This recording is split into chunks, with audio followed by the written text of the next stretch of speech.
एक तरफ है हमारे बड़े बड़े सपने और दूसरी तरफ हमारी आलस, जो हर रोज हमसे मोलभाव करती है। आज हम इसी कश्मकश की बात करेंगे। कभी ऐसा लगा है कि सपने तो आसमान छूने के हैं, लेकिन हम ही हैं जो अपने पैरों में जंजीरें डाले हुए हैं? अगर ऐसा लगता है तो ये जो बात आज हम करने वाले हैं, ये शायद हम सबकी कहानी है। तो चलिए जरा करीब से देखते हैं कि ये मोलभाव आखिर होता कैसे है। ये है पहला राउंड, सपने बनाम आलस। और ये आया आलस का पहला दाव, उसका सबसे पुराना और सबसे असरदार हथियार। कल से शुरू करेंगे, है ना? कितना जाना पहचाना सा लगता है। ये एक ऐसा वादा है जो आज की मेहनत से बचा लेता है और सारी उम्मीद कल पर डाल देता है कि कल वाला हम तो पता नहीं कितना मोटिवेटेड होगा। अच्छा, मान लीजिए कल वाला बहाना नहीं चला, तो फिर ये दूसरा वाला आता है, बड़ी मीठी सी आवाज में, आज थोड़ा आराम कर लेते हैं। सुनने में तो बड़ा लॉजिकल लगता है कि भाई लंबे सफर के लिए रुकना तो जरूरी है, पर सच तो ये है कि ये थोड़ी देर कब पूरा दिन बन जाती है पता ही नहीं चलता। तो ये जो टाल मटोल की आदत है, ये हमें ले कहाँ जाती है? ये हमें एक खाई की तरफ ले जाती है, एक ऐसी गहरी खाई जो हमारी चाहतों और हमारी असलियत के बीच में है। ये देखिए, ये स्लाइड तो जैसे हमारी कहानी का आईना है। एक तरफ देखिए कितने बड़े बड़े सपने हैं, बड़ा करियर, अच्छी जिंदगी, नाम और इज्जत। और दूसरी तरफ असलियत में हम क्या कर रहे होते हैं? चलो थोड़ा फोन स्क्रॉल कर लेते हैं, बस एक और वीडियो देख लूं, और सबका फेवरेट बहाना, यार आज मूड नहीं है। और इन सब बहानों के ऊपर आती है वो एक लाइन जो शायद सबसे सबसे ज्यादा खतरनाक है। एक ऐसा झूठ जो हम खुद से इतनी बार बोलते हैं कि वो सच लगने लगता है। अभी तो बहुत टाइम है। ये लाइन है ना, ये एक झूठे कंफर्ट जोन में डाल देती है। ये टालमटोल का ब्रह्मास्त्र है, समझिए। और इसका नतीजा क्या होता है? हम मोटिवेशन के कंज्यूमर बन जाते हैं, लेकिन मोटिवेटेड नहीं होते।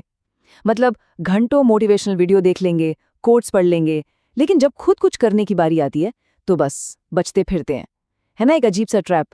और फिर जब हम किसी और को कामयाब होते हुए देखते हैं तो अंदर से एक आवाज आती है, अरे ये तो मैं भी कर सकता था।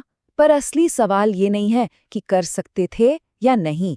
असली सवाल तो ये है कि क्या हमने कभी सच में वो कोशिश की जो करने की जरूरत थी। चलिए अब इस पूरी कहानी के सबसे जरूरी मोड़ पर आते हैं।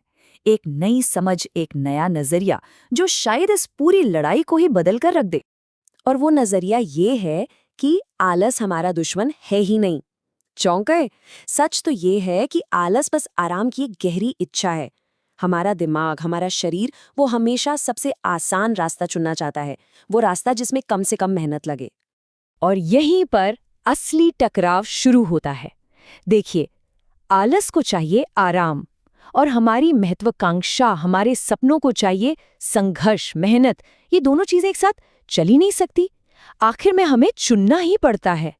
तो अगर हम सिर्फ मोटिवेशन के भरोसे बैठे रहेंगे ना, तो सपने बस सपने ही रह जाएंगे। क्यों?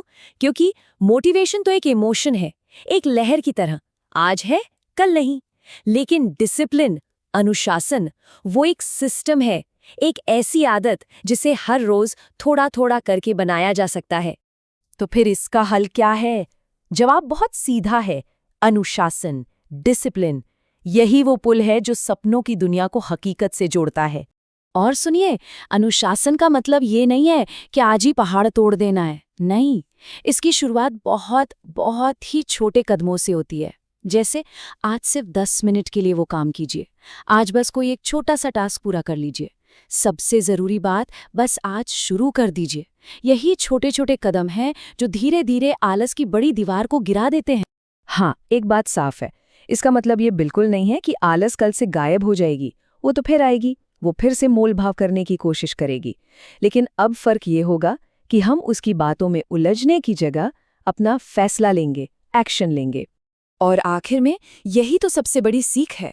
सपने उनके पूरे नहीं होते जो मोटिवेटेड महसूस करते हैं। सपने उनके पूरे होते हैं जो अपनी आलस से बहस करने की जगह फैसले लेते हैं। छोटे छोटे रोज के फैसले जो उन्हें हर दिन अपने सपनों के एक कदम और करीब ले जाते हैं। तो बस एक वादा करना है खुद से कि अगर आज नहीं तो कभी नहीं, क्योंकि किसी भी सपने को पूरा करने का जो सबसे सही वक्त होता है ना, वो हमेशा हमेशा